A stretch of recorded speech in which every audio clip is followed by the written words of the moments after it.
नमस्कार, मी सेजल आणि संध्या लाईव्ह मध्ये आपलं स्वागत। केंद्रीय अर्थमंत्री निर्मला सीतारामन यांनी 1 फेब्रुवारी 2025 रोजी संसदेत 2025-26 या आर्थिक वर्षासाठीचा अर्थसंकल्प सादर केलाय। या अर्थसंकल्पात मध्यम वर्गीयांसाठी विशेषतः प्राप्ती कर सवलतीच्या महत्त्वपूर्ण घोषणा करण्यात आल्या। आता 12 लाख रुपयांपर्यंतचे वार्षिक उत्पन्न करमुक्त असेल, यामुळे मध्यम वर्गीयांना मोठा दिलासा मिळणार आहे। 4 लाख ते 8 लाख रुपये उत्पन्न 5% कर, 8 लाख ते 12 लाख रुपये उत्पन्नाला 10% कर, 12 लाख ते 16 लाख रुपये उत्पन्नाला 15% कर, 16 लाख ते 20 लाख रुपये उत्पन्नाला 20% कर, 20 लाख ते 24 लाख रुपये उत्पन्न असलेल्याला 25% कर लागणार आहे, तर 24 लाख रुपयांपेक्षा जास्त उत्पन्नाला 30% कर लागणार आहे। मोबाईल फोन, चामड्याच्या वस्तू, इलेक्ट्रिक वाहने, टीव्ही, भारतात बनणारे कपडे आणि वैद्यकीय उपकरणे स्वस्त होणार आहे, यामुळे सर्वसामान्यांना दिलासा मिळेल।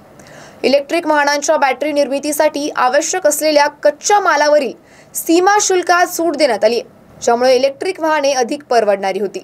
भारत ट्रेड नेट (BTN) या एकात्मिक व्यासपीठाची स्थापना करून आंतरराष्ट्रीय व्यापार सुलभ केला जाणार आहे। या अर्थसंकल्पांमुळे मध्यमवर्गीयांना आर्थिक दिलासा मिळेल आणि देशाच्या आर्थिक विकासाला चालना मिळेल अशी अपेक्षा आहे। अशाच माहितीसाठी संध्या लाईव्ह चॅनलला सबस्क्राईब करा।